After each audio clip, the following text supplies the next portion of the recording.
Okay, so here we're going to go through everything you need to know to do well at journalist inquiry services.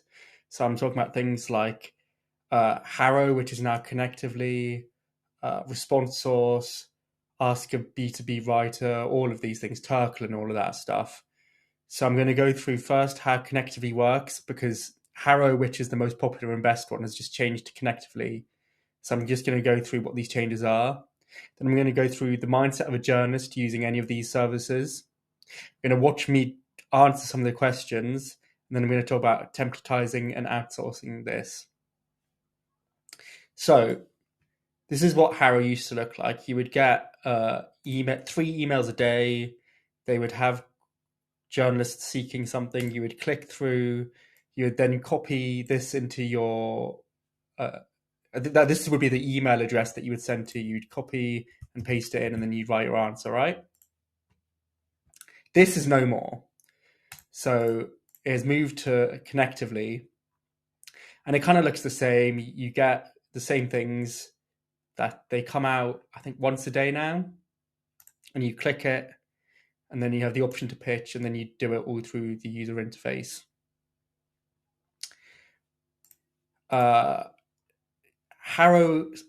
Connectively is now paid. There's a free version where you get 10 pitches a month. And then if you want to do more pitches than that, then you have to pay. And here are the payment options, right? So the main difference between HARO and Connectively are because you have to pay to do pitches, people can't just spam it with ChatGPT answers. I think this is the main reason why HARO have switched to Connectively. This is actually a good thing because it means that if you answer the questions properly in the way that I'm teaching, your conversion rate should be higher than it was beforehand. ChatGPT was killing HARO, making conversion rates really, really low, and this should fix it. So again, because you only have 10 pitches per month, you need to be a little bit more selective into what you're answering. So try and only answer stuff that you are the ideal expert for. Later on in this video, I talk about generalist and specialist questions. So I would say try and go more for specialist ones and try and go less for generalist ones. You'll see what that means a bit later. The questions are only released once a day. So later on in the video, where I'm talking about the old version of HARO, I say try and answer the questions within an hour of being released. I would now extend that window to 12 hours rather than for 1 hour. And again, everything's done through Connectively's user interface rather than through your email account. So I talk a little bit about canned responses and using them. You can't really do that anymore. So what you need to do is you just need to have your templates saved in a Google Doc. And I'm going to actually attach some Google Docs with all the templates into the description of this video. And then you just need to copy and paste it into the user interface. This includes the personal details that you put at the end of your email with like your headshot, your website profile, and stuff like that. Other than that, all the rules are the same. So the rest of the video, I'm going to talk about the old style of HARO, but just bear in mind that other than these changes, everything still applies. So, all the information is still relevant to HARO now it's Connectively. Okay, so you've seen the basics of how it works and how to sign up for it and sort of how to find the questions. Now, the important thing is what do these journalists actually want from HARO responses and how do you actually get included? Well, there are 4 key points that journalists want and that you need to sort of address in your answers. And these are journalists want quotes from an actual expert, obviously, because they're using the platform to connect with people who they think actually have the expertise to enrich their articles. Journalists want information that they cannot just Google themselves. Again, like it takes a bit of time and effort for a journalist to actually put a request into HARO. So, if they can just Google and get that same information, they'll just do that. So they want information just beyond what Google can tell them. Journalists want to be able to copy and paste quotes into articles. They don't want to be screwing around, like asking follow-up questions and having to edit what you've written and stuff like that. You need to make it as easy as possible for the journalist to include your quotes. And journalists want to write their articles quickly. Journalists often have sort of same-day deadlines for these HAROs, or they're writing 4 or 5 articles at the same time. They just want to do stuff as quickly as possible. So you need to address all 4 of these in your response. So I'm going to go through them one by one and just talk about how you can write a HARO that sort of fits these conditions. Once we've done this theoretical stuff, we'll move to actual examples. So journalists want to quote from an actual expert. To show this, create a professional-looking email signature. I know when it comes to things like people say don't include photos and links in your email signature if you're doing cold email for deliverability. HARO's not cold email, so deliverability doesn't matter so much. Your stuff will deliver. So feel free to use your headshot, social links, etc., etc. At the start of your HARO, introduce yourself as the appropriate expert that they're looking for. So if they say, I'm looking for a dentist to talk about tooth whitening, say, hi, my name's Dr. Ollie. I am the head dentist and owner of Ollie's Dental Company. Make it clear that you're the right person to start the email so they can see this is what they want and they're interested. I think journalists get a lot of irrelevant emails through HARO, so you just need to show that you're not one of them. Make sure that you use technical language correctly. Journalists, although they're not expert themselves, they do often write about the same topic over and over again, so they usually understand the jargon. So if you use the jargon incorrectly, you'll show yourself to be someone who doesn't really know what they're talking about. So be very careful with this. One test I like to do is if I'm not sure about a technical term, I'll exact match search it, so search it in quotes, and it will show you instances of that exact term on the internet, and it will sort of tell you if it's the appropriate term and how it gets used. So that's something that I like to do if I'm not sure. And err on the side of being formal with your email. It's essentially like a B2B email. So, take a no bullshit professional tone is how I like to describe it. Give them what they want without too much fluff. Don't try and be their friend. Just give them what they want. So journalists want information that they can't Google themselves. Yes, so simply Googling and regurgitating the information you find. I think most people who use HARO do that, and it just won't work. So what I do is I use the Google +1 technique. So what I mean by that is Google the question, find out their answer, and then just go one step ahead of that and build on what that answer actually means. So talk about the practical information, talk about the practical implications of your answer. Give a practical example or an anecdote of how the topic in question has affected your professional life, or something that you've done about it, or just somewhere that's affected you, or add like an opinion to the fact. Don't just regurgitate the fact, because the journalist can just find that information on Google. You need to go one step ahead of what the journalist can find on Google. So that's why I call it the Google +1 technique. Journalists want to be able to copy and paste quotes into an article. So write a bit like content writing, write in 1 to 2 sentence paragraphs. Use non-slangy language, so journalists don't need to edit it. And if you're writing a longer answer, sometimes HAROs call for quite long answers. Break it up into subheadings, so journalists again can just copy and paste it into the article. For every sentence that you write in your HARO answer, you should ask yourself, can this be directly copied and pasted into the article? If it can't be, then you either need to reword the sentence or cut it out completely. And journalists want that article quickly. So this means as soon as the HARO comes out, you should try and answer it. You kind of need to build your day around it. My rule is that if I can't get an answer to them within an hour of the question being released, I don't even bother. Pay attention to what's asked in the query and give them exactly that. So attention to detail is important here. And give the journalist all the details they need to cite you straight away. So this includes full name, title and credentials, short bio, your company name, your company URL, a link to your headshot, and a link to your socials. So LinkedIn, Twitter, you can use the other ones if you want as well. Putting it all together, this is the base template I use. Just have a look at that here, and I just have that in my canned responses. So I just go templates, HARO response, and open it up, and it's hi. I put the first name here. I'm writing in response to your HARO asking for the question. Quick intro. My name is Ollie Bays, and I'm the founder and owner of digital PR agency Ollie Bays Digital. That way, if they're asking a question about PR, digital marketing, or just business in general, they'll know they're talking to someone who knows what they're talking about. In answer to your question, put the answer here, I hope this helps. Here are my credentials. Everything they need to cite me is there for them, so they don't need to like follow up with me or ask me anything. Sign off and signature. So again, templatize it, make it as easy as possible for you, and make it as easy as possible for the journalist to cite you. Okay, just if you watch my last video, you'll see I was quite sort of strict about what journalists want and what they don't want.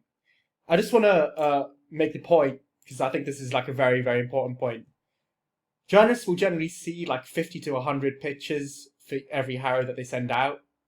That means that if you send them a pitch that doesn't quite hit the mark, or you were sort of bullshitting a little bit, or you were taking a few risks with it, they're not going to remember you. They're not going to hold it against you, and they're just going to move on, forget about you, and get on with their lives. So the moral to that is don't be scared to give it a go. If you see a HARO and you're like, oh, I'm not quite qualified to answer that, and you've got the time, give it a go. The worst that can happen is they just ignore it and forget who you are. It's not going to cause like a rift between you and the journalist. Just don't be scared to give stuff a go. Really, really important with the mindset here. You've got to be brave, and if you think you're the right person to answer it, go and answer it. If you think you might be the right person to answer it, but you're not sure, just go and answer it. You don't get any points for not trying. You miss 100% of the shots that you don't take. So just don't be scared to go for it. Okay, before we actually go into the HARO answers, and I'll show you some examples of HAROs that have worked for me in the past and sort of talk about why they've worked. I just want to go through the fact that pretty much all HARO queries can be subcategorized into two types. And it's important to realize the type of HARO query before you answer it, because it sort of affects what the journalist wants out of the HARO and therefore how to best answer them. So to go through the two types, I'm going to just compare two ones from today's HARO. So the two types of query, I call them the general query and the specialist query. So starting off with the general query, an example of that here would be how to teach entrepreneurship to children, right? So if you look at the question, it just says, seeking expert advice on how to build entrepreneurial spirit in children and whether or not parents even should. Right. So this question can pretty much be asked by anyone. So questions like that, some questions they're like, I'm talking to a business owner to talk about how to improve customer service. I'm looking for any marketer to talk about marketing strategies that are working in 2021. They're quite generalist questions and kind of anyone can answer them. And usually in these instances, they're looking to do expert roundup posts. So they're just looking like for a short soundbite to add as one of the featured experts in the expert post. Now, if we compare this to what I call the specialist query, so an example in this HARO of the specialist query would be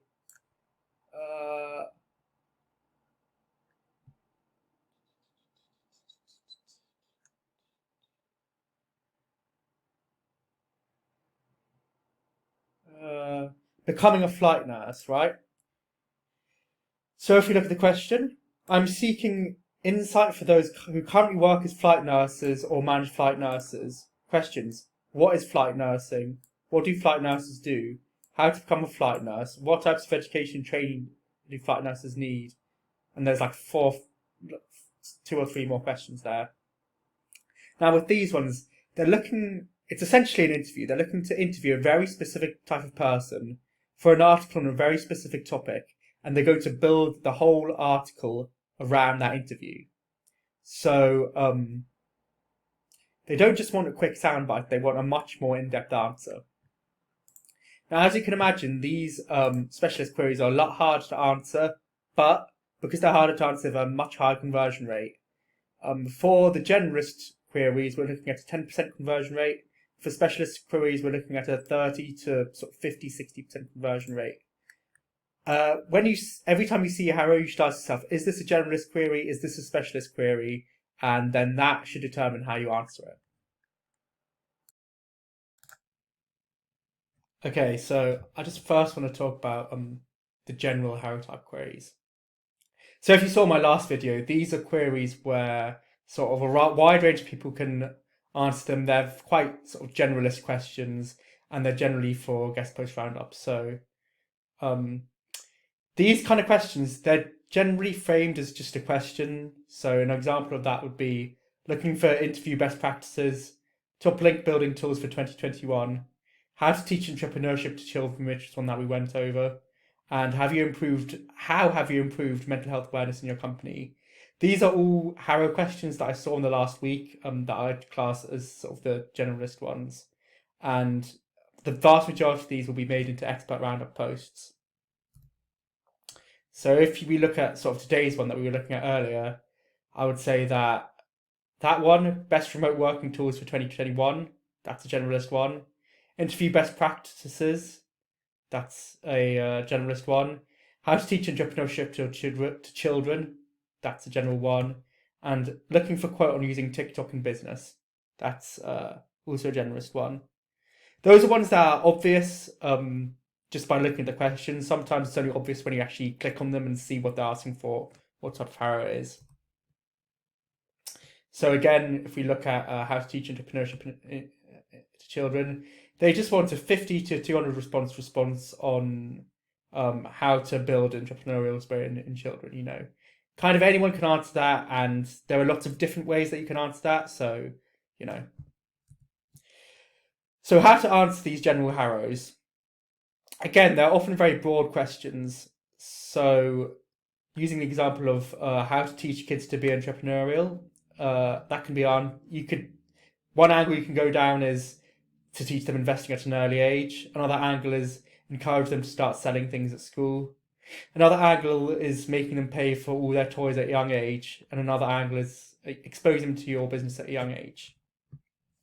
As you can see, they're seeking a 50 to 200 word response. So you can turn any of these angles into a 50 to 200 word response, and they could all make potentially quite good answers, right? So what you've got to do is you've got to just pick one very specific angle and write the best possible answer on it. If you think about the psychology of one of these guys making this article, in the majority of cases, they're writing a guest expert roundup article. So they want lots of different answers on the same question from different types of people.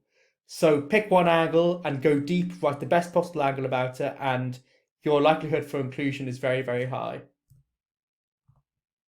So yeah, that's generalist HAROs, and in the next little video, we're actually going to go through some of these and show you exactly how I'd answer them. Okay, so now we're actually going to do one of these general HAROs. I'm going to put myself on the spot here and actually do exactly what I do if I was answering a HARO, so you can see the research process for it. We're going to do one that we saw earlier, which was seeking expert advice on how to build an entrepreneurial spirit in children and whether or not parents even should. Requirements 50 to 200 word response, right? So again, we're taking a certain angle and we're running with it. So I'm going to do how I'd introduce myself and how I'd answer the question. I'm not going to bother doing the credentials at the end because you're just going to have that in your canned response, but I'll just show you the meat and potatoes of the answer, and then, you know, that fits into your template and that becomes your actual answer. So, hi. This is an anonymous one, so I'm just going to go, hi, I don't know their name. I would ordinarily put their name. I'm writing in response to your HARO seeking expert advice. So in this case, you know, it's expert advice, but who is the actual expert on this? I'd say any parent can answer this. So I'm going to say asking parents how to build an entrepreneurial, I can never spell that word, spirit in children.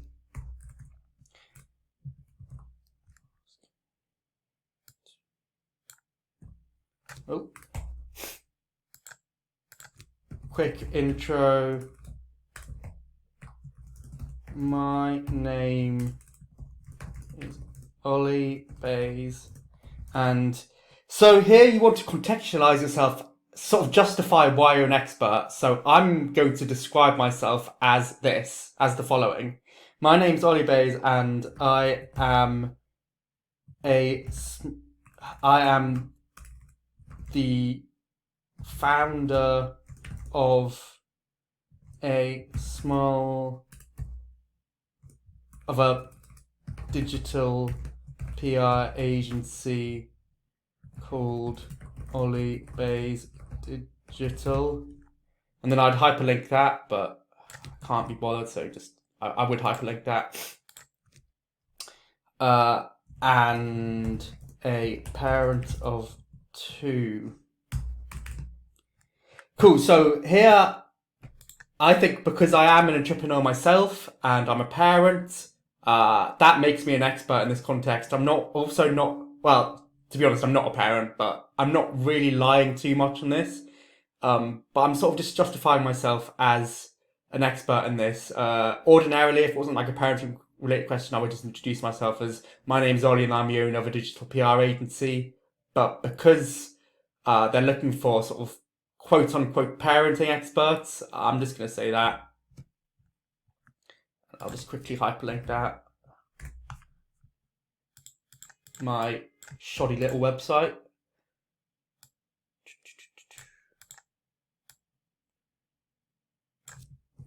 Cool. So, in answer to your question, because he's asking 2 questions here, is he? They're saying how to build an entrepreneurial spirit in children and whether or not parents even should. So, I will just Google how to build the word I can't spell, entrepreneurial skills in children. So we're using the Google +1 technique here. So this will probably bring up a list post of how to do this, and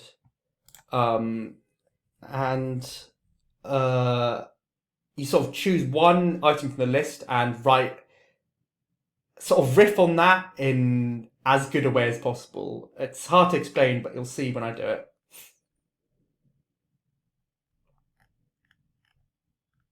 So if I'm honest, I don't really like this article. So I'm going to find a second article, and if I don't like it, then I'm just going to think of something, because it's not the hardest question to answer. Help your child set effective goals. Teach your kids financial literacy. This isn't really an entrepreneurial spirit. This is just like how to be sort of a go-getter, I guess. So I'm just going to make something up. So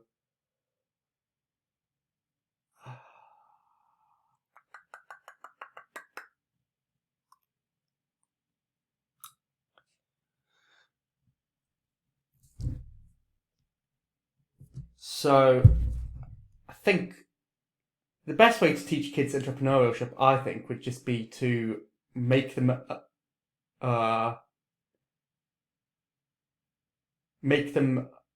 like, don't give them an allowance for free, just make them earn everything they have. So the headline for that is just going to be, make your children earn their allowance from as young an age as possible.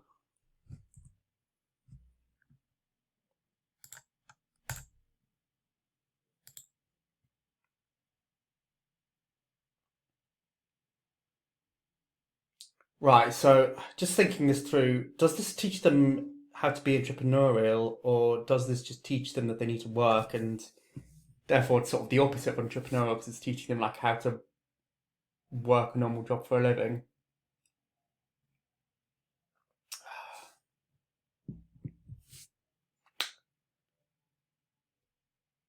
So I could use the argument like, if you teach your kids to be hardworking,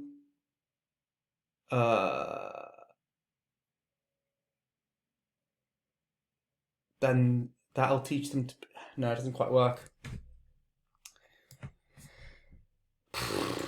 So we'll go back to Google, try and get a bit more inspiration.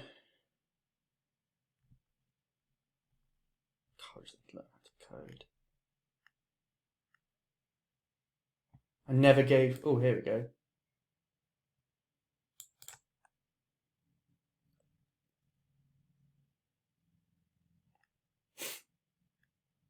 Right, okay, I've got it.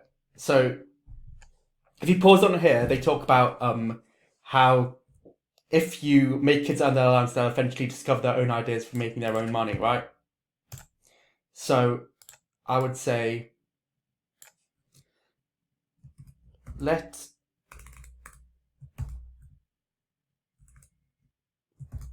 make your children have to earn their allowance from a young age, but give them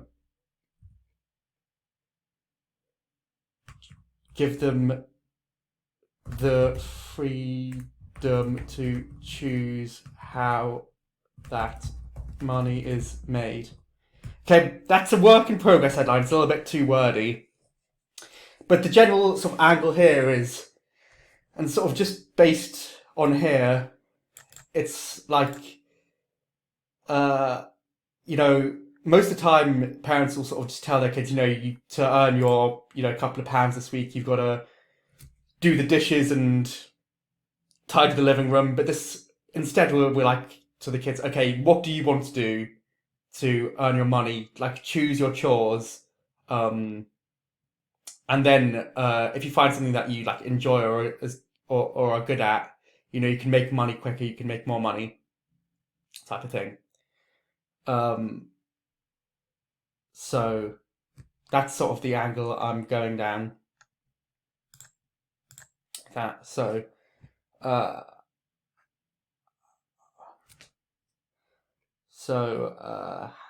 Let's put that into a way that a journalist or blogger can just plonk into that article. So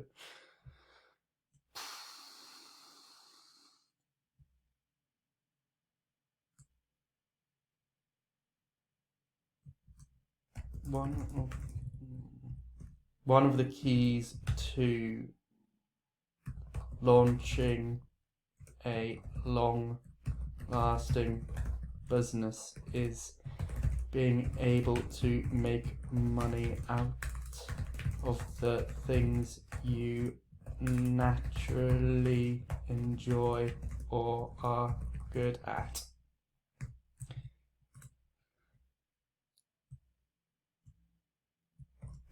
Often parents give their children an allowance conditional on chores that they set for them. Instead,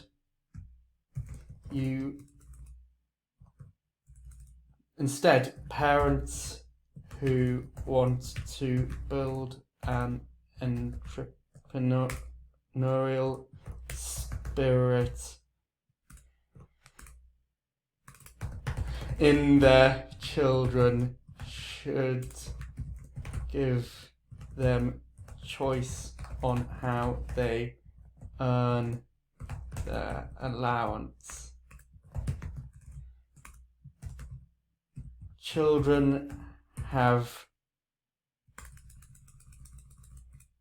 This puts onus on children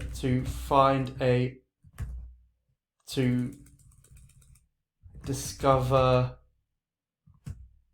activities that strike a balance between being useful for other people, and then in brackets, we don't just give them an allowance for doing anything I'm going to put anything in italics for doing anything. But rather it has to be something that we need being done.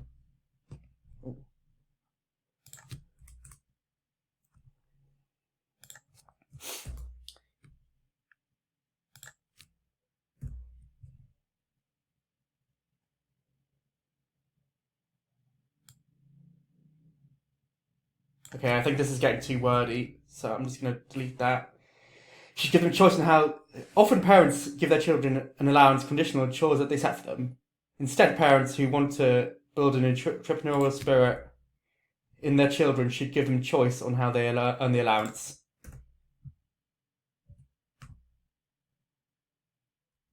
These jobs should still be something that is useful to parents. It's not great, but we'll tidy this up when we're done. This puts onus on children to discover activities that strike a balance between being useful for other people and that they either enjoy or excel at.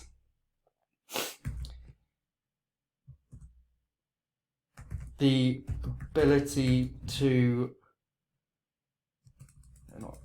be a bit more specific than ability, the self-awareness to be able to identify these opportunities lays good foundations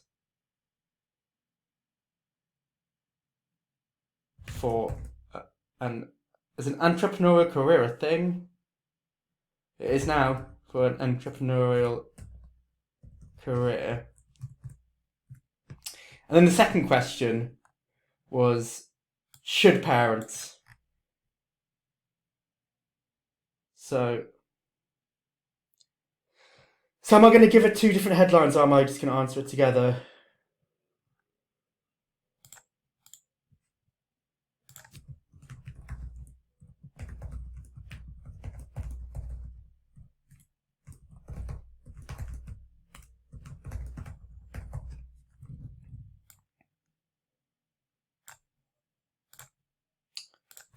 So I'm giving it a separate headline.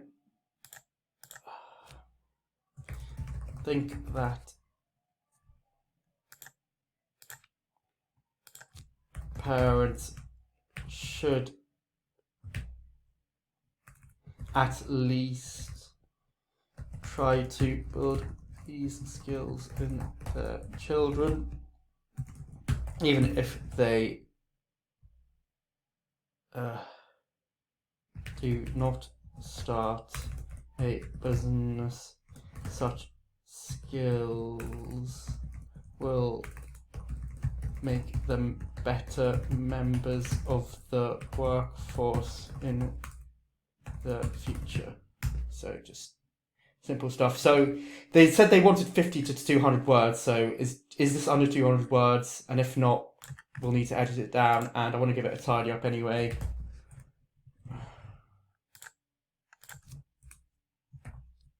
185, so it passes that test. Okay, so I'm just going to read through this and just think about how it would read in an article. So in answer to your questions, make your children have to earn their allowance from a young age, but give them the freedom to choose how money is made. That's way too wordy, so it's just gonna be, give your children freedom on how they earn their allowance. That's much more like soundbiteable. One of the keys to launching a long-lasting business is being able to make money out of things you naturally enjoy or are good at. The keys.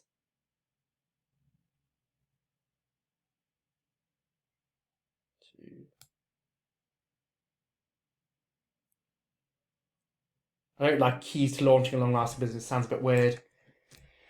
One of the most important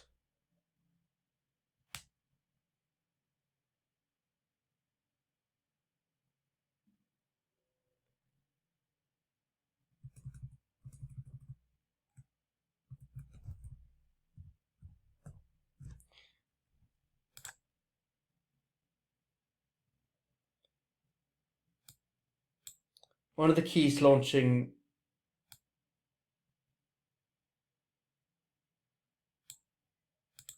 Okay, I guess that's fine. But this is a level of like sort of self-criticism that you need to do to write a good HARO response. Like, I might change that. Often parents give their children an allowance conditional on chores that they set for them.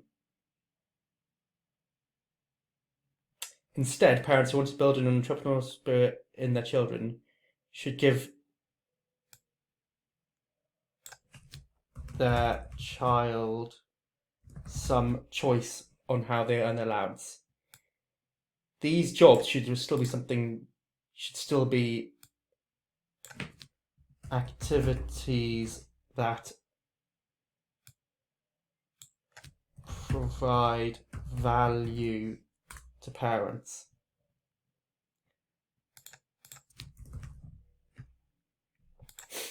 This puts the onus on children to discover activities that strike a balance between being useful for other people and that they either enjoy or excel at. Self-awareness to identify these opportunities lay the foundations for an entrepreneurial career. One of the keys to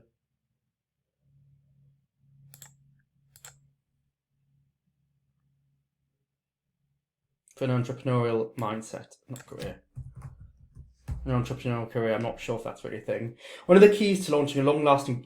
I still don't really like one of the keys to launching a long-lasting business. Keys to... I'm just going to say to entrepreneurship.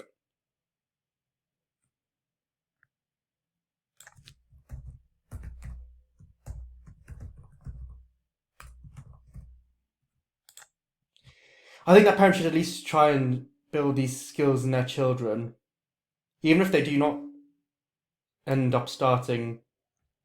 So what I'm going to do is I'm going to make the second point time with the first point. So I'm going to change that and say, even if they do not end up starting their own business, being able to find activities that strike a balance between utility and enjoyableness, is that a word? Should help them find fulfilling work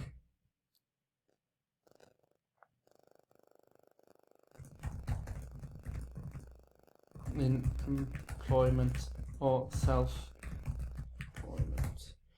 Have I gone over the word count here? I hope not. Again, cool. So I'm just going to do one last read through. One of the keys to entrepreneur... Is that not a word? So here's where we use the exact match thing. Entrepreneurial.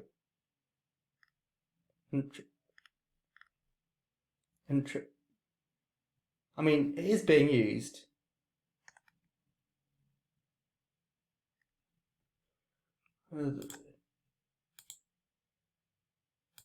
Keys to, I guess, being an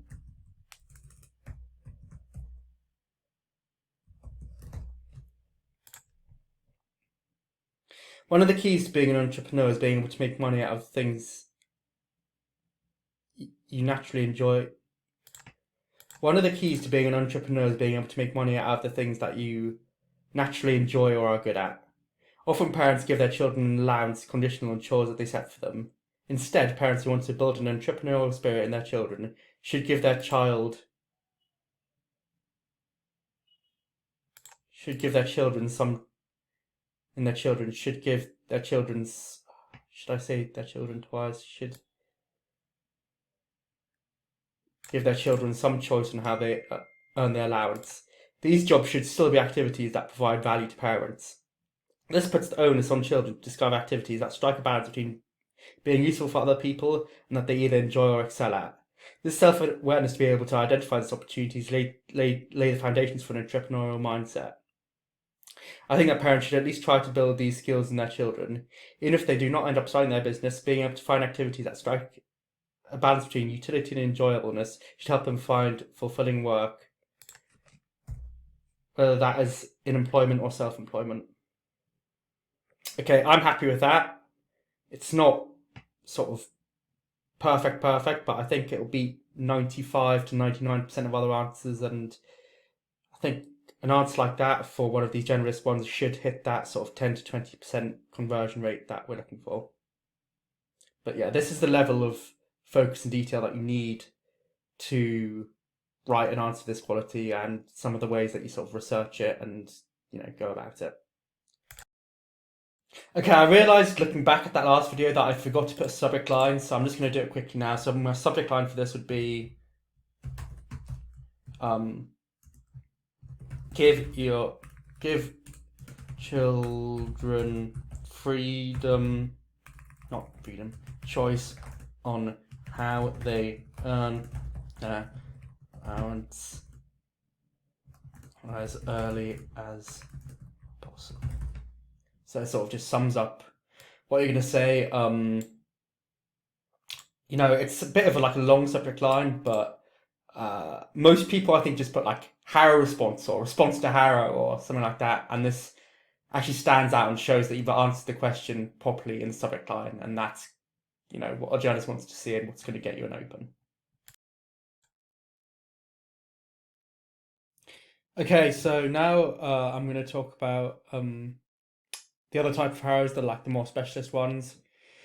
So these are HAROs where journalists are looking for a very specific person to talk about a very specific topic. They tend to start with, I'm looking for X, but they don't always. Sometimes you actually have to look at the question to see whether it's that type of HARO. They tend to ask like several questions rather than just one vague question, so often like a list of questions. And they're looking to build like a feature around your answer, so it's almost like you're being interviewed for a feature. They'll only accept answers from qualified experts. So if you aren't a qualified expert, don't bother. But if you're borderline, I always say give it a go. And again, generally, it's a list of questions to answer, and they want to build a feature around that. So going back to this example of today's HARO, these ones are the earmarked as obvious specialist ones. So we've got looking for an expert on US ports and supply chains. If you're not a supply chain professional, you don't really have a chance. Real estate pros, what do recruits need to provide? So you need to be a real estate professional and a business leader at that. Looking for a hiring manager in the Philadelphia area to comment on vaccination status of applications. You need to be a hiring manager in Philadelphia to qualify. And looking for investors, you need to be an investor to answer that. Although that looks like a general specialist one, shall we say. So I've clicked onto the looking for the hiring manager in Philadelphia one, and the question is, will you automatically eliminate a resume that doesn't contain applicants' vaccination statuses? Do you prefer to see an applicant's vaccination status on their resume? So again, it's not just like one question, they're asking several specific questions. So you need to provide specific answers to specific questions, and you need to answer more than one question. So the best way to answer this is state in your subject line, not just the intro of your article, but your subject line, that you are the right person to answer that question. So going back to the Philadelphia hiring manager example, be like HR director for Philadelphian recruitment company commenting on the vaccine. Answer every question they ask. The way I say each question is like a separate opportunity for inclusion. So the more questions you answer, if there are 5 questions and you answer 2 of them, you're twice as likely to be included as someone who answers 1. If you answer 3, you're 3 times as likely, etc., etc. So answer every question that you can. Don't be scared to go deep into research. If you answer these type of specialist queries well, you stand like up to a 50% chance of being included. And usually it's for like DR 70, 80, 90 type websites. So spending, half an hour, 45 minutes, an hour into researching these answers is not a waste of your time. So don't be scared to do that. And again, using the correct terminology and not giving away your status as a marketer rather than, a business leader or whatever is really important. So again, use the exact match quote technique to make sure that you use technical jargon correctly. You know, convincing bullshitting is the name of the game here, 100%. But again, to all of this, remember, journalists will assume that you're an expert if you say that you are one. So if you say something that sounds correct and is a little bit on the sensationalist side, they'll probably give you the benefit of the doubt and include it. At the end of the day, journalists want to publish clickbaity shit. So it's about getting that balance correct between sounding authoritative, sounding genuine, being true, but also, you know, being a little bit sensationalist and giving the journalists what they really want and, you know, what people actually want to see, which is, at the end of the day, sensationalist, borderline true but interesting stuff. Cool, so we're just going to go through a template for these sort of more specialist HAROs and show you a couple of examples. I'm only going to show you 2 examples for this one because it's more to do with like the research you do, so I'll show you a couple more over the shoulders rather than just examples. So the template I use is subject line, expert talks about topic, HARO response. So if it's like, I'm looking for a hiring manager to talk about COVID regulations, it'll be HR director talks about COVID regulations. So again, hi first, my name is, introduce yourself. And to answer your questions, rather than giving like a headline for my overall point, I write out their questions. Usually you get a list of HARO questions. So I write out each question one by one, bold and italicize them, and then answer them one by one. And then again, thanks for your time, and again, my credentials, same as the last one. So the main difference is in the subject line and in the actual answering of this, where I break down the questions one by one and answer them. So a couple of examples. This query came from a writer for a home improvement magazine called Real Homes, quite a well-known one. She had questions about how to pick the best living room floors, and she listed out these questions in her query. And here's my answer. So subject line, general contractor on living room floors. Hi, Sarah. Say what it is, introduce myself. And again, you can just pause and read this. So again, well written, to the point, short, soundbiteable sentences. Answered each question. And I'll just let you pause and read that if you want. And then here I got the link. Open a new tab. DR74.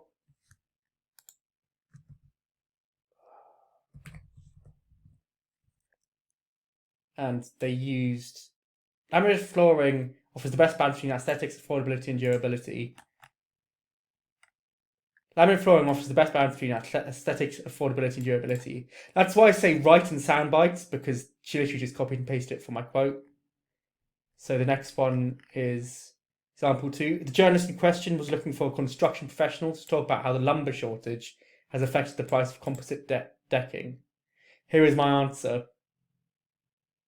I forgot to put the subject line, but I put general contractor talking about composite decking. That was the subject line.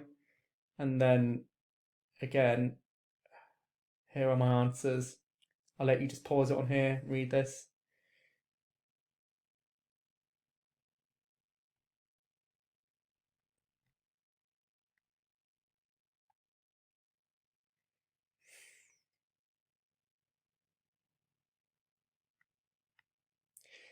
Now, this took me about half an hour to research and write. Like, I'm giving proper answers, answering each question in turn, giving proper answers. But unfortunately, I had an unlinked mention from it, which was a bit annoying. But we're talking consumer reports, like a DR91 website. Fortunately, it was an unlinked mention, but more often than not, you get links from this, and it was a DR90 website. So it's worth putting in that extra research. And in the next video, I'll be doing 2 of these over the shoulders to actually show you how I do the research. Okie dokie. So if you thought that generalist HARO was a slog, now we've got the actual difficult ones to do. So I'm going to show you me doing 2 of these sort of specialist ones, sort of one at a time. So the first one, which I've earmarked as like a slightly easier one, is looking for a hiring manager in Philadelphia area to comment on vaccination status of applications. And then the actual questions are: will you automatically eliminate a resume that doesn't contain applicant's vaccination status? And the second question is: do you prefer to see an applicant's vaccination status on their resume? Requirements: hiring manager located in Philadelphia area. So, subject line,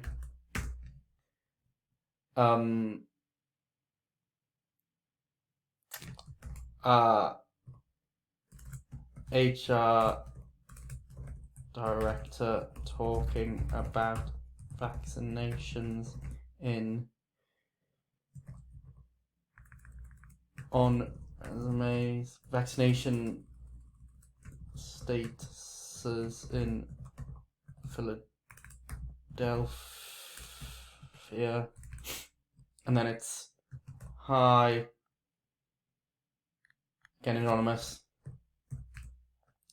I'm writing in response to your HARO asking for hiring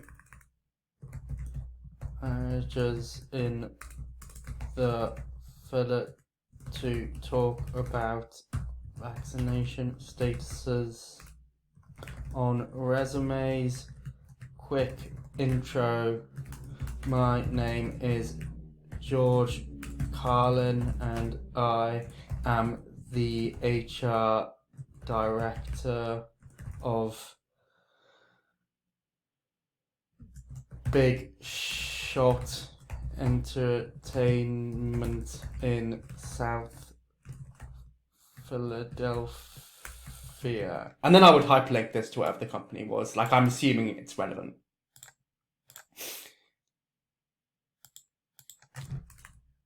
Cool. In response to your questions. So here we go. We literally copy and paste the question.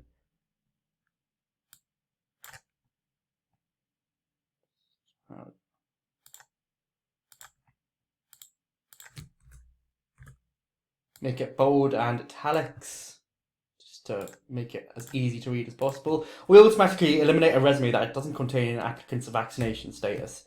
So the first thing I want to do is I want to actually just look up what the laws are in Philadelphia around this. So I think Philadelphia is in Pennsylvania, so I'm going to go Pennsylvania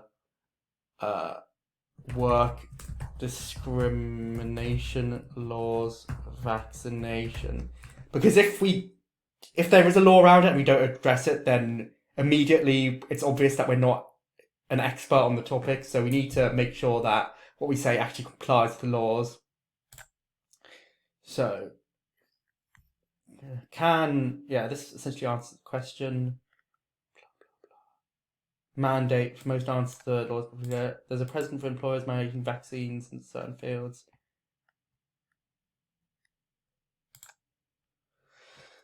Will you automatically eliminate a resume that does not contain a vaccination status? So I'm just going to Google putting your vaccination status on your resume, Philadelphia. I mean, I don't know if it's actually necessary that I say Philadelphia, but I'm going to do it just anyway. Should your vaccination status be on your LinkedIn? That might be relevant. Job hunters are putting... should you put your vaccination status on your resume? Expert... Oh, well, this might be a useful answer. So what are the quote-unquote experts saying? I mean, this article is pretty sourced from HARO as well. So, although I shouldn't even think of it on a resume, I would say if it's selling points of a boardroom engineer.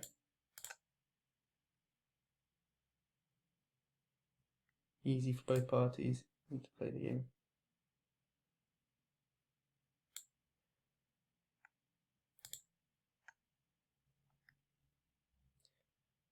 Okay, so the general vibe here is you might as well do it because, job hunting is a game of fine margins.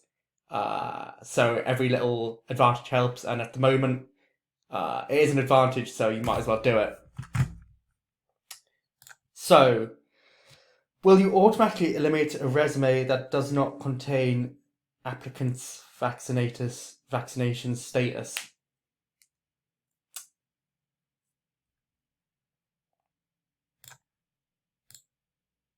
Will you automatically eliminate a resume that does not contain an applicant's vaccination status? So, in this, you want to give like to get included, you want to take a side here. You don't want to be like, oh, maybe. You want to say yes or no and then just give a reason for it. So, I'm just going to say yes or no and then make up a reason. So, I'm going to say, I think most people would say no because that seems like the rational answer. So my immediate thing is maybe I should say yes to sort of stand out. And again, like journalists, they want to publish sensationalist stuff. So maybe a yes would be more likely to get you a conversion. So I'm going to say automatically candidates who don't disclose that they have been vaccinated on their resume. We are already over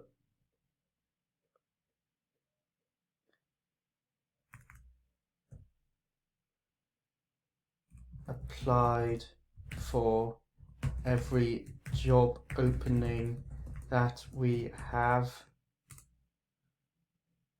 and one of our biggest challenges is cutting down the initial applications to a short list. I know this sounds ruthless, but having unvaccinated members of staff is an unnecessary risk to take in our business, so we have made it an unspoken policy to overlook the resumes of anyone who does not explicitly say that they have been vaccinated. Okay, so we're doing the sensationalist route. So when you're doing like this, the sensationalist route, it's important to sound like professional and not sound like some guy who's just chatting shit, for lack of a better word. So I'm just going to go through this initial answer to see if we are doing that. Yes, we automatically eliminate candidates who don't disclose that they've been vaccinated on their resume. We already over applied. I'm not sure if that's the correct word. So, job over applied. Do people say over applied? Oversubscribed? Under applied. The overhead cost applied to jobs was too high. It was over applied. Under applied.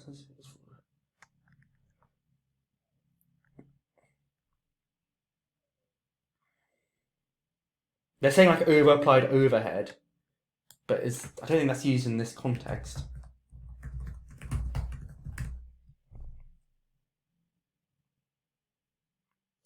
Budget is less than a company. Okay, so it's got nothing to do with jobs. So instead of taking the risk with over applied, I'm just going to say we already have far too many applicants for every job opening that we have. It just sounds clumsy, so I'm going to shorten that.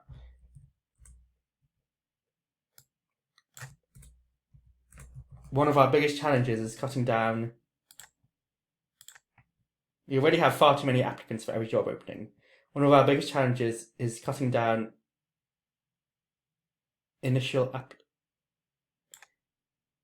the initial applications we receive to a shortlist of candidates.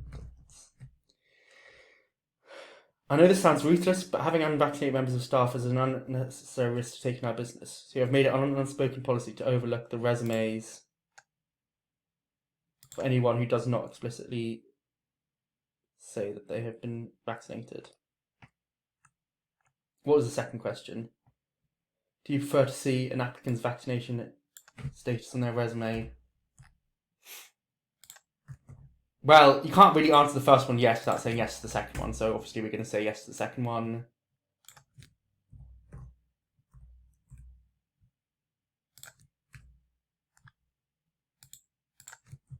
Yes, in this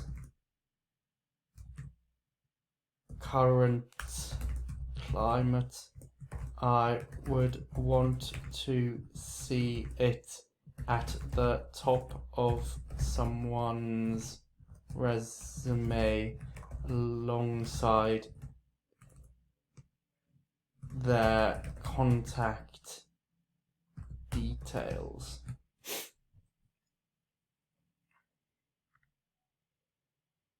Okay, so I'm just going to double check this with what other people are saying. If it sticks out too much like a sore thumb, it might get overlooked. So I'm just going to have a little scan of this. I would say that would be a starting point. That means don't ask, don't tell. The front of job search is about getting in front of employees. If one of anything getting based demand, there could be potential discrimination for choosing. Thinking outside the box to make you see.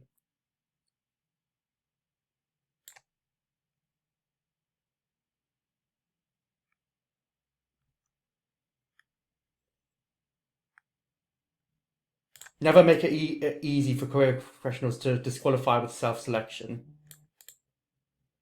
So I think that that's sort of chimed with what we're saying. So I think what we're saying isn't too sort of out there. Having unvaccinated... Okay, so when we say having unvaccinated members of staff is a necessary risk to take in our business, I want to flesh out a little bit why that's an unnecessary risk. So I'm going to say it's an unnecessary risk to take in our business, especially as we have already turned to office-based work.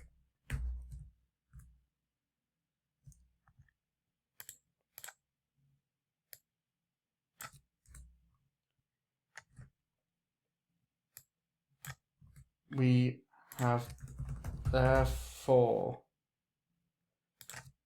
made an unspoken policy. Anyone? Okay, so yes, we automatically eliminate candidates who don't disclose that they have been vaccinated on their resume. We already have far too many applicants for every job opening. One of our biggest challenges is cutting down the initial applications that we receive to a shortlist of candidates. I know this sounds ruthless, but having unvaccinated members of staff is a necessary risk to take in our business, especially as we have already returned to office-based work. We therefore have made it an unspoken policy to overlook the resumes of anyone who does not explicitly say that they have been vaccinated. Do you prefer to see an applicant's vaccination status on their resume? Yes, in the current climate, I would want to see it at the top of someone's resume alongside their contact details. Okay, so for me, this strikes a fine balance between being sort of sensationalist and being sort of professional and believable. So yeah, I would expect this to have that sort of 30 to 50% conversion rate that we want with these specialist type queries. And this was, if I'm honest, a relatively easy one. The next one we're going to do a slightly more tricky one. Okay, so now we're going to do what I think is a slightly harder sort of specialist HARO. So this is in like the finance sector. So the query is, Than Merrill, CEO of leading real estate education company Fortune Builders, is writing an upcoming story on finding private money lenders and looking for experts to answer the following questions. What are the biggest misconceptions about using private money, and why? Where is the best place to look for private money lenders? What are some of the most convincing reasons investors should use private money loans over over traditional bank loans. Requirements must be an experienced real estate investor, financial investor, or investing expert. No real estate agents or realtors. Cool. So the guy's name is Taylor. Was it Dan? Taylor. I'm going to go for Taylor. So, hi Taylor. I'm writing in response to your HARO asking for advice on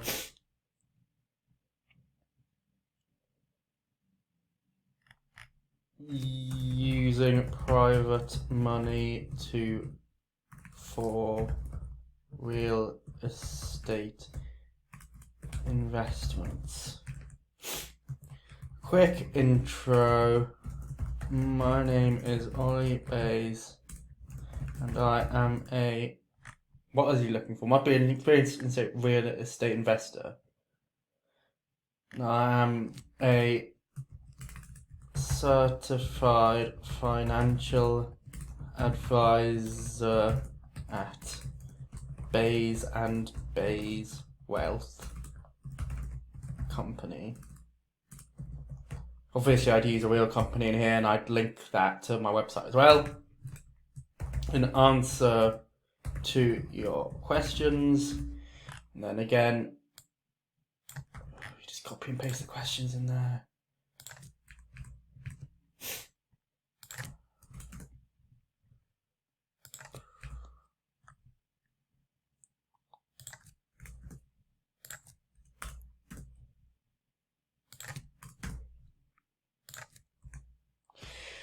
What are some of the biggest misconceptions about using private money and why? So I'm assuming it's using private money to buy real estate. So I'm going to Google how to use private money to buy real estate. I like the auto suggestions already suggesting stuff, so this is an established thing. So it shouldn't be too hard to find the information. There's already an article by, I think it was Fortune Builders who are doing this. Fortune Builders. So let's just say what they say.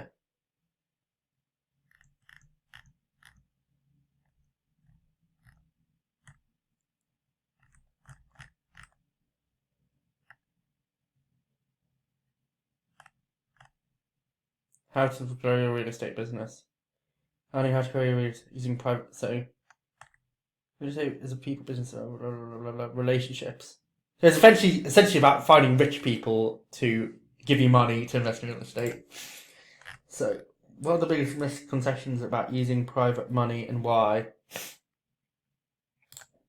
So I'm going to give them 2 misconceptions. The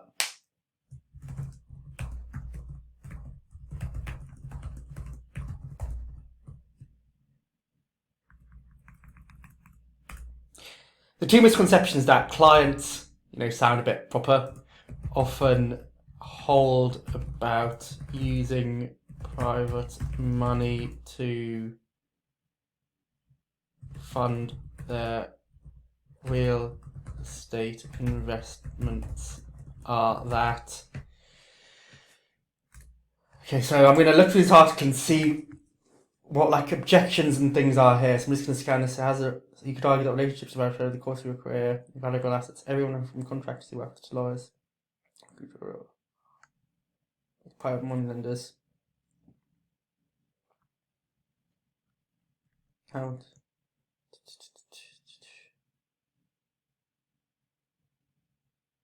It makes loans secured by real estate. Others money.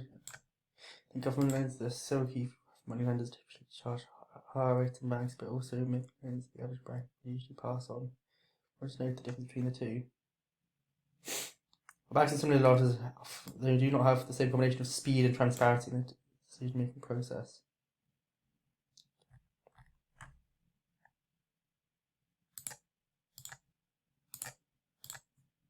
So I'm going to do a bit more digging in here.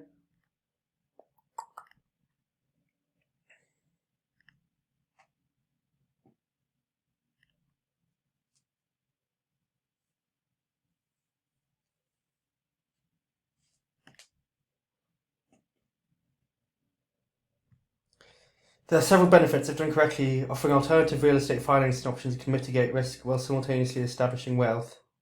So I'm not reading this out loud just because I actually want to sort of take it in. If I read out loud, then I just sort of say it without sort of digesting it, if that makes sense. But feel free to just pause and read, and you can sort of think what I'm thinking. However, this is a timeline. Evil alternative renting at the same time become obvious. Those are the appropriate funds that the money could serve. Investors at the large institutions. It's a critical component for you.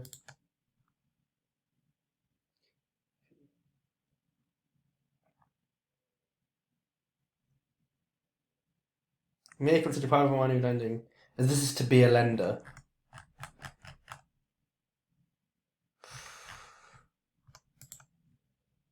Private versus hard money.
Some investors know that they need to complement their private money sources with hard money lender. I could argue that hard money lender is the most important person you will work with on a project, unlike private money lenders.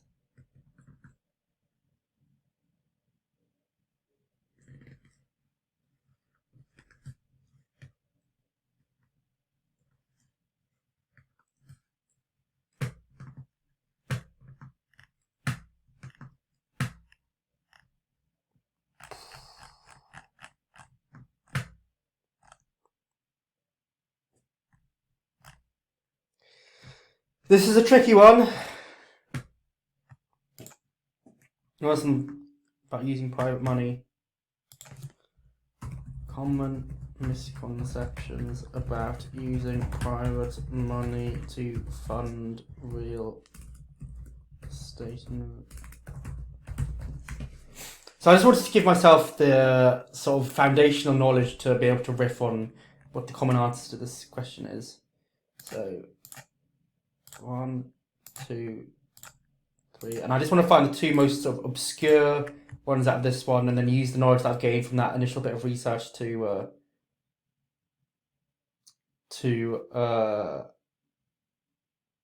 find this. Okay, so the first one I'm going to say, there are two misconceptions that clients often hold about using private money to fund their real estate investments.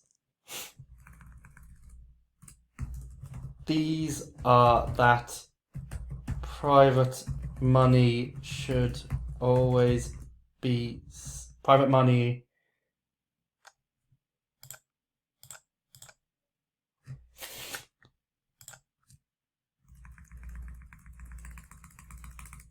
Lenders should always be seen as a backup to banks, and that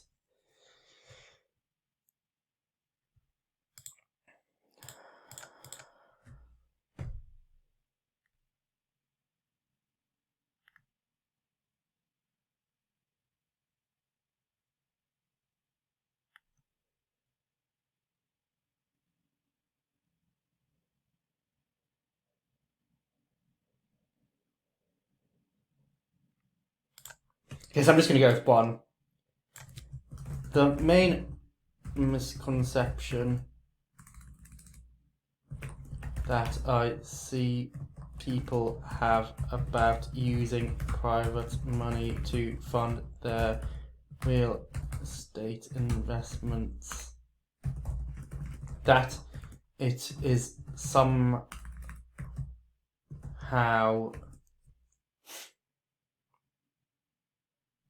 inferior to or more risky than using traditional financial institutions.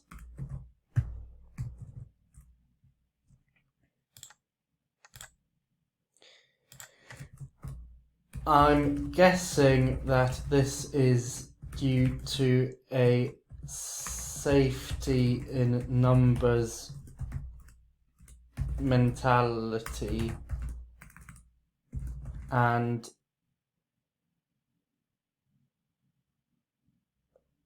the fact that private lenders charge a higher rate of interest than private lenders typically charge a higher rate of interest than banks acts as a confirmation bias to this belief.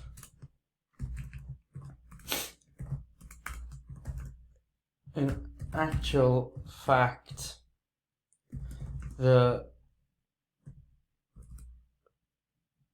greater level of flexibility that you often get that you tend to get with private lenders means that in some situations they are a better option than a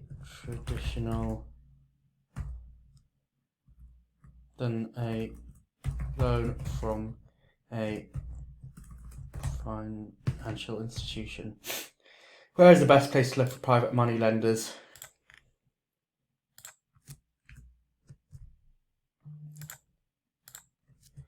Your personal network is always the best place to find potential lenders. However, if this is not an option to you,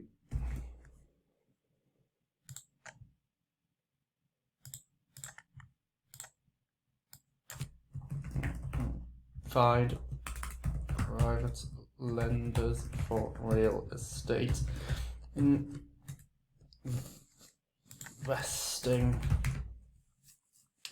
Okay, so again, fortune builders seem to have a thing on this. So let's see what they say. Just redirects to a unrelated landing page. Bit strange. I'll try that again. Here you go.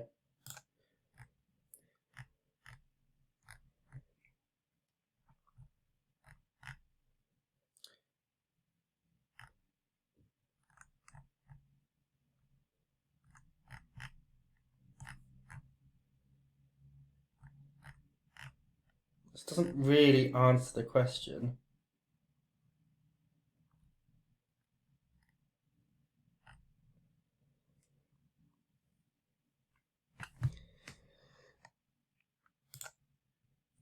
If this is not an option,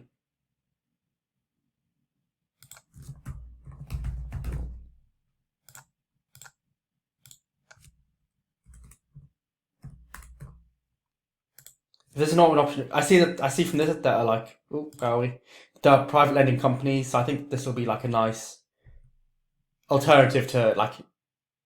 I'm going to say something like it's better to go with these private lending companies than with some random guy. So this is not an option available to you.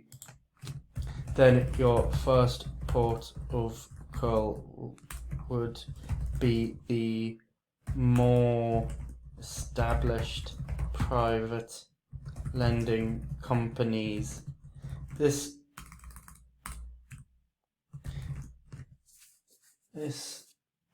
gives you a nice combination of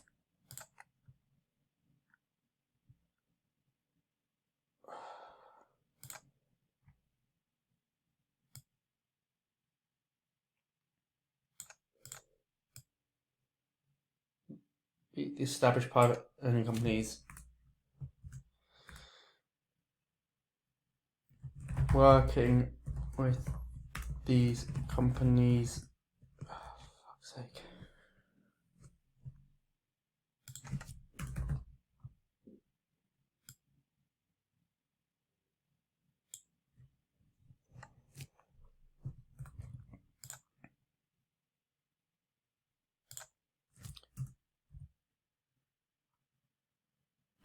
To finance your first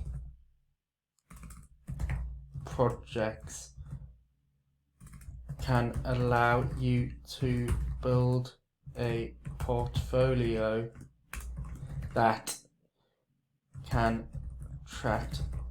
help you attract private investors in the future.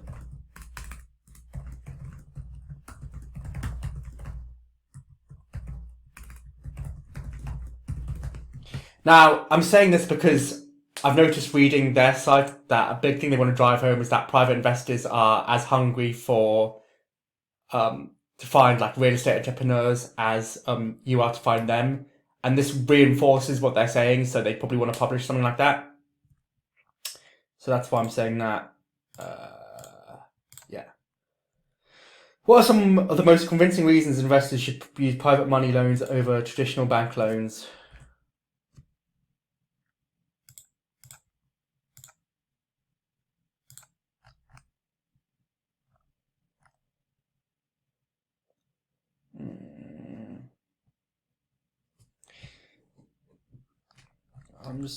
So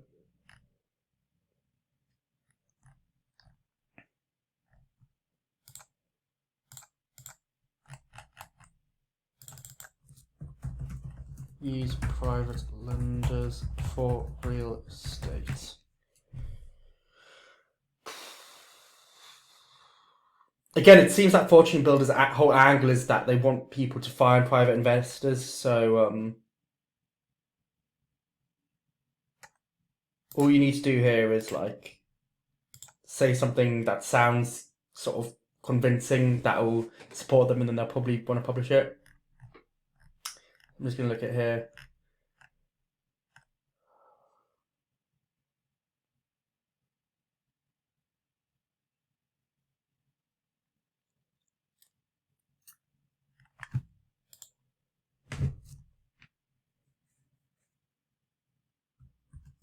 Speed is one of the advantages that private lenders offer over a bank. If you are looking to buy a distressed property that has a lot of demand and you need to act quickly, private lending, finding a private lender would be the best course of action. So let's just go over that. So what are some of the biggest misconceptions about using private money and why? The main misconception that I see people have about using private money to fund their real estate investments is that it is somehow inferior to or riskier than using traditional financial institutions. I'm guessing that this is due to a safety in numbers mentality. The fact that private lenders typically charge a higher rate of interest than banks acts as a confirmation bias to this belief. In actual fact, the greater level of flexibility that you tend to get with private lenders means that in some situations they are a better option.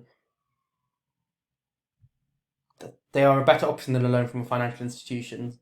I think it's not super specific, but it kind of meshes with their agenda. So I think it is a good answer in this instance. And at the end of the day, I'm not like a financial expert. This is the best I can do. Where's the best place to look for private money lenders? Your personal network is the best way to find potential lenders. However, if this is not an option available to you, then your first port of call will be the more established private lending companies. Working with these companies to finance your first projects can allow you to build a portfolio that can help you attract private investors in the future. One of the most convincing reasons why investors should use private money loans over traditional bank loans. Speed is one of the advantages that private lenders offer over a bank. If you're looking to buy a distressed property that has a lot of demand and you need to act quickly, then finding a private lender would be your best course of action. Again, I've answered every question specifically. I've tried to give them as much sort of detail as I can, and I've tried to use all the jargon correctly. For these type of things, you'll be surprised with how much mileage you'd get just by doing these basics well. And well, you're not going to get them every single time. A sort of 30 to 50% conversion rate with this level of attention to detail with your answers is more than achievable.